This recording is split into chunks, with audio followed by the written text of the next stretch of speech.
Dalam sifat asosiatif pengelompokan, kita bisa memanfaatkan pengelompokan ini untuk memudahkan dalam penjumlahan di sini ya.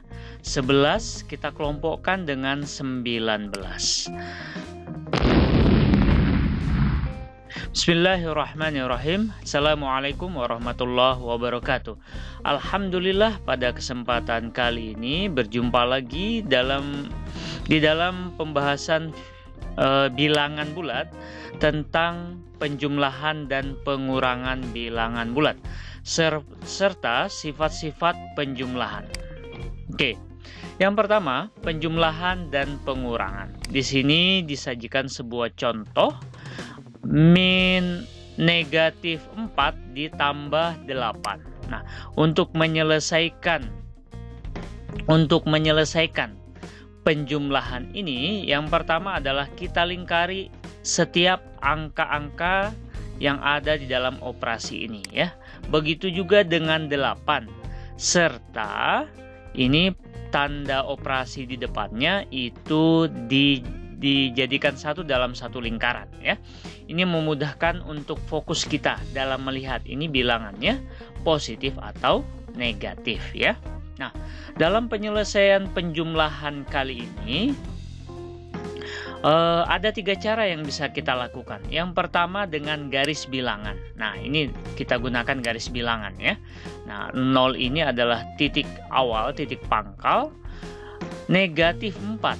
Jika negatif 4, maka arah panahnya ke kiri sebanyak 4 langkah. 1, 2, 3, 4. Maka negatif 4 ya. Kemudian ditambah 8, positif 8 berarti 8 langkah ke kanan ya. 1, 2, 3, 4, 5, 6, 7, 8 ya. Nah, maka kita dapatkan di sini angka akhirnya adalah 4.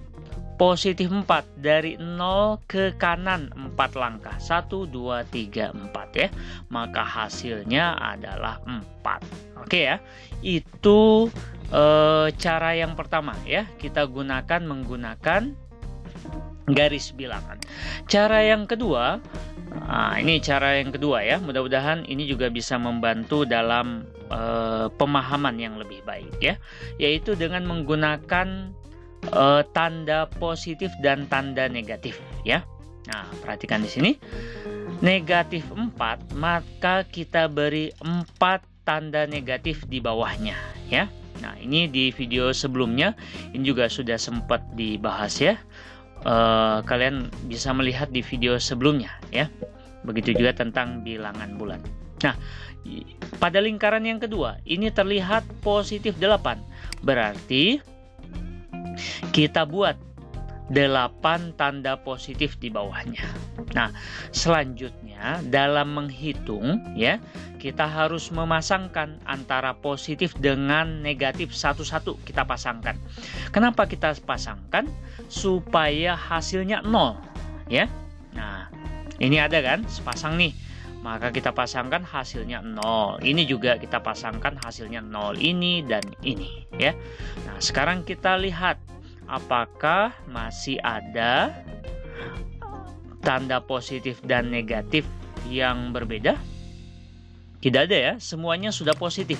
Nah, karena semuanya sudah positif atau negatif saja, maka inilah hasilnya ya.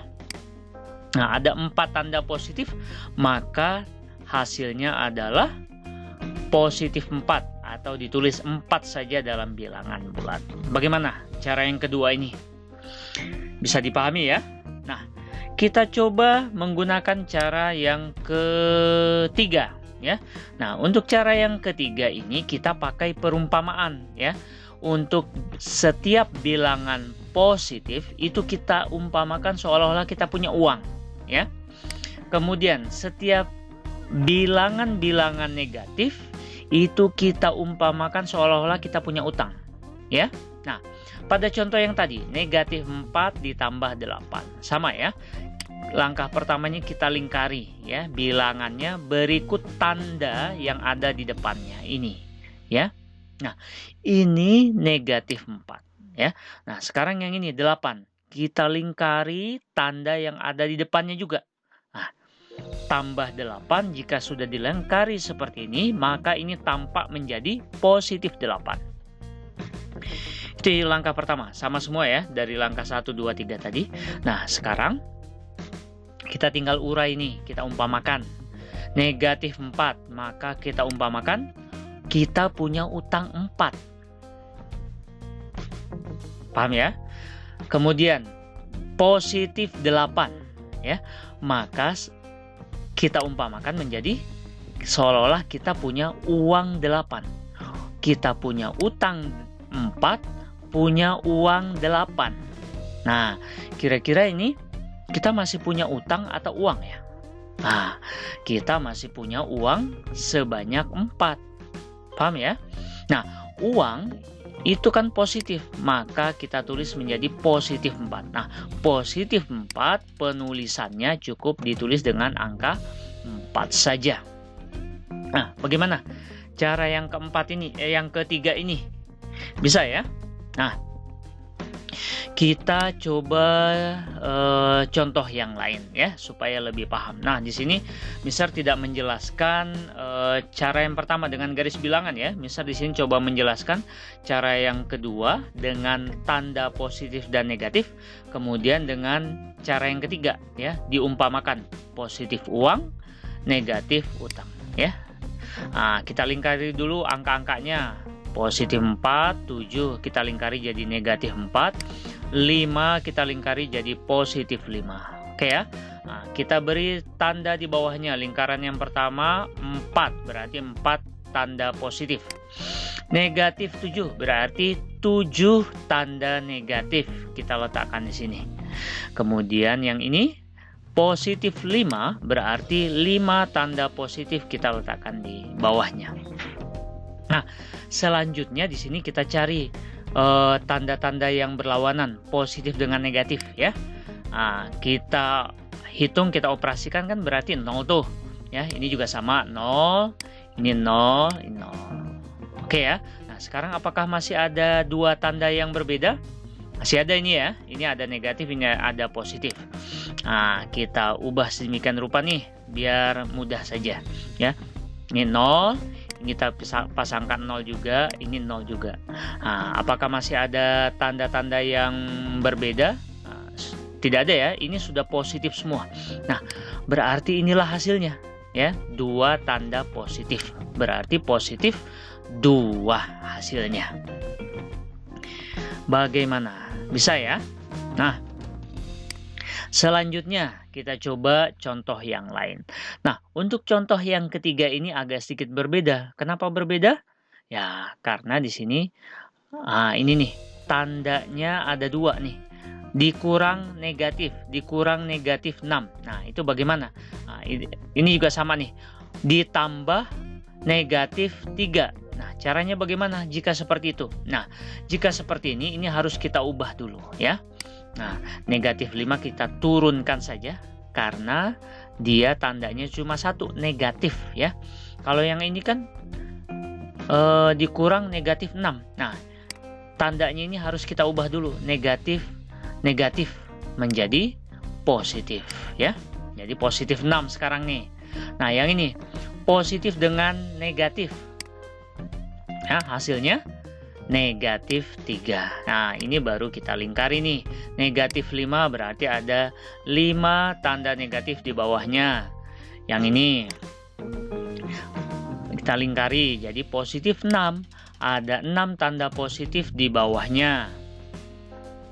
6. Nah, yang ini juga sama. Jadi negatif 3 berarti ada 3 tanda positif, 3 tanda negatif di bawahnya. Nah, yang berbeda kita tinggal pasangkan seperti ini, hasilnya 0 ya. Negatif dengan positif 0, negatif dengan positif 0, ini 0, ini 0. Apakah masih ada 2 tanda yang berbeda? Ada ya, nih ada positif, kita pasangkan dengan negatif, hasilnya 0. Tersisa hanya negatif saja 2 tanda. Maka hasilnya di sini negatif 2. Bagaimana dengan cara yang kedua ini? Mudah-mudahan bisa dipahami dengan baik ya. Nah, sekarang Mister akan mencoba nih menggunakan cara yang ketiga tadi ya, diumpamakan. Positif diumpamakan dengan uang, negatif kita umpamakan dengan utang ya. Seperti biasa, angka-angkanya kita lingkari. Positif 4, maka kita umpamakan uang 4. Nah, yang 7-nya kita lingkari dengan tanda di depannya. Jadi negatif 7. Utang 7 ya. Yang ini positif 5. Jadi uangnya 5. Nah, kita hitung dulu yang ini. Uang 4 dengan utang 7. Kalau uang kita 4, utangnya 7, berarti masih punya utang sebanyak 3, ya kan? Nah, kita punya utang 3, kemudian punya uang 5. Nah, kita masih punya apa nih? Ya, punya uang 2. Uang 2 berarti positif 2 ya. Kita tulis dengan 2 saja. Bisa ya? Nah, ini sama dengan yang tadi ya. Tandanya kita hitung dulu. Negatif dengan negatif, positif ya. Kemudian yang ini positif dengan negatif. Hasilnya negatif ya. Maka negatif 3. Ini kita lingkari negatif 5. Jadi utang 5 ya. Yang ini positif 6, maka kita punya uang 6. Kemudian yang ini negatif 3, maka kita punya utang 3. Oke ya. Nah, sekarang ini kita hitung. Utangnya 5, uangnya 6. Berarti ya kita masih punya uang 1. Kemudian yang ini uang 1, kemudian kita punya utang 3. Berarti kita masih punya ya utang 2. Utang 2 berarti negatif 2. Negatif 2 itu kita tulis seperti ini ya, negatif 2. Oke ya, mudah-mudahan cara yang pertama, kedua, ketiga, dan yang ketiga ini bisa lebih semacam mental penjumlahan dan pengurangan bilangan bulat yang memudahkan kita sehingga tidak mudah kutil lagi, kurang teliti dalam menghitung penjumlahan maupun pengurangan bilangan bulat. Oke, kita lanjut nih tentang sifat-sifat penjumlahan di dalam bilangan bulat. Ada sifat tertutup, sifat komutatif atau disebut dengan pertukaran. Yang berikutnya sifat asosiatif atau pengelompokan. Kemudian ada unsur identitas dan terakhir inverse jumlah. Ya. Yang pertama kita bahas sifat tertutup ya. Nah, untuk sifat tertutup maksudnya apa? Nah, perhatikan contohnya di sini. Negatif 8 ditambah 5. Ini kan kedua-duanya bilangan bulat kan? Ya, kedua-duanya bilangan bulat. Nah, ketika kedua bilangan bulat ini dijumlahkan, maka hasilnya negatif 3. Nah, negatif 3 ini juga bilangan bulat. Ya, itu maksudnya sifat tertutup. Jadi setiap penjumlahan bilangan bulat, pasti hasilnya akan bilangan bulat juga. Tertutup berarti nggak mungkin keluar dari bilangan bulat. Nggak mungkin jadi dia bilangan desimal, bilangan pecahan, ya nggak mungkin. Nah, contoh yang lain misalkan ini, negatif 4 ditambah negatif 5. Ini kedua-duanya bilangan bulat. Hasilnya negatif 9. Hasilnya pun bilangan bulat. Itu ya sifat tertutup. Nah, berikutnya yang kedua, sifat komutatif. Ya, sifat komutatif atau pertukaran. Contohnya seperti ini. Negatif 5 ditambah negatif 8 ditambah 5 sama dengan negatif 3. Ditukar. Artinya ditukar itu dibalik ya. 5 ditambah negatif 8 hasilnya negatif 3. Jadi mau dibalik posisinya, yang tadinya di belakang jadi di depan, itu hasilnya tetap sama. Ya, itu sifat komutatif untuk penjumlahan. Dan ini biasanya ya sudah sering kalian lakukan di SD ya. Misalkan ini 64 ditambah 178. Biasanya kalian menuliskannya pasti seperti ini. 178 ditambah 64. Susunannya seperti ini. Bukan 64-nya di atas kan? Nah, ini kalian sudah menggunakan sifat komutatif dalam penjumlahan. Nah, berarti sudah mahir dong ya, dan terbiasa menggunakannya. Mungkin cuma tidak tahu saja istilahnya ya. Sifat yang ketiga dalam penjumlahan yaitu sifat asosiatif atau pengelompokan. Nah, maksudnya apa? Perhatikan contohnya di sini. -3 ditambah 6 ditambah 8. Pengelompokan itu berarti kita kelompokkan yang mana dulu yang dihitung. Nah, di sini yang dihitung -3 ditambah 6 terlebih dahulu ya. Nah, berapa? 3 ditambah 8. Hasilnya 11. Nah, sekarang kita coba kelompokkan misalkan 6 dengan 8 ya. Yang kita hitung 6 dengan 8 dulu nih. Apakah hasilnya tetap sama? Ya, 6 tambah 8 14. Berarti -3 ditambah 14 sama dengan 11 ya, tetap sama ternyata. Nah, sifat pengelompokan ini sangat membantu dalam penjumlahan yang seperti ini, yang banyak, panjang ya. Contohnya 11 ditambah 8 ditambah 17 tambah 32 ditambah 3 tambah 11. Bayangkan kalau kalian menjumlahkannya berurut saja dari depan sampai ke belakang. Tambah ini, pasti akan kesulitan ya. Nah, dengan menggunakan sifat asosiatif, pengelompokan ini akan memudahkan dalam menjumlahkan ya. Tidak perlu coret-coret kayaknya kalau bilangannya seperti ini ya. Bagaimana cara mengelompokkannya? Nah, 11 kita kelompokkan dengan 19 ya. Kenapa? Karena kalau kita jumlahkan hasilnya puluhan nih. Mudah kan dalam penjumlahan yang hasilnya puluhan? Begitu juga dengan ini, 8 kita kelompokkan dengan 32. Begitu juga yang ini, 17 dengan 3 kita kelompokkan. Begitu ya. Kita kelompokkan. Kita ubah sedemikian rupa. Sekarang jadilah 11 ditambah 19, 30. 8 dengan 32. Jumlahkan hasilnya 40. Terus 17 ditambah 3 hasilnya 20. Bagaimana? Mudah kan? Nah, manfaatkan sifat ini dalam penjumlahan. Ingat, jangan yang lain. Hanya khusus untuk penjumlahan saja. Nah, kita hitung jadi hasilnya 90. Mudah ya? Nah, mudah-mudahan ini menginspirasi dan membantu kalian dalam menghitung kalau misalkan ketemu penjumlahan yang agak panjang ya. Nah, berikutnya unsur identitas. Penjumlahan itu punya unsur identitas 0. Maksudnya apa? 5 ditambah 0 sama dengan 5. Artinya, setiap bilangan bulat yang dijumlahkan dengan 0, maka hasilnya bilangan bulat itu lagi, ya. Berarti identitas dong, kembali ke bilangan semula, ke identitas semula.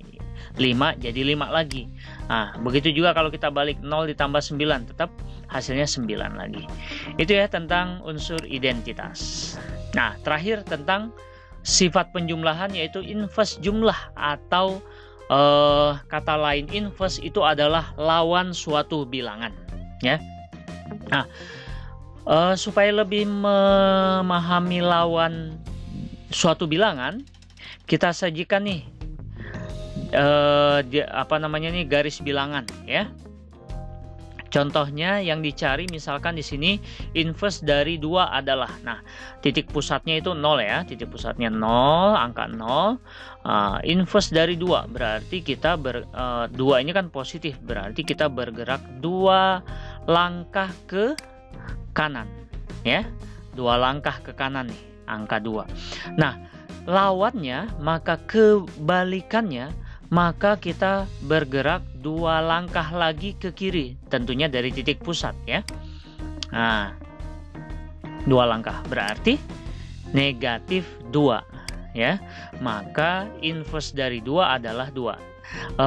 Lawan dari 2 adalah negatif 2, ya. Nah, ini seperti pencerminan, ya. Berikutnya inverse dari negatif 5. Negatif 5, ini negatif 5 berarti kita bergerak ke kiri 5 langkah.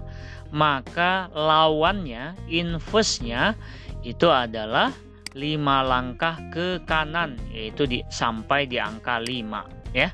Maka inverse dari negatif 5 adalah 5. Oke, Jika memang pembahasan ini masih kurang dipahami, silakan kalian tonton ulang lagi ya, atau silakan tinggalkan komentar di kolom di bawah. Itu saja pembahasan video kita kali ini. Terima kasih, semoga bermanfaat. Wabillahi taufiq wal hidayah. Assalamualaikum warahmatullahi wabarakatuh.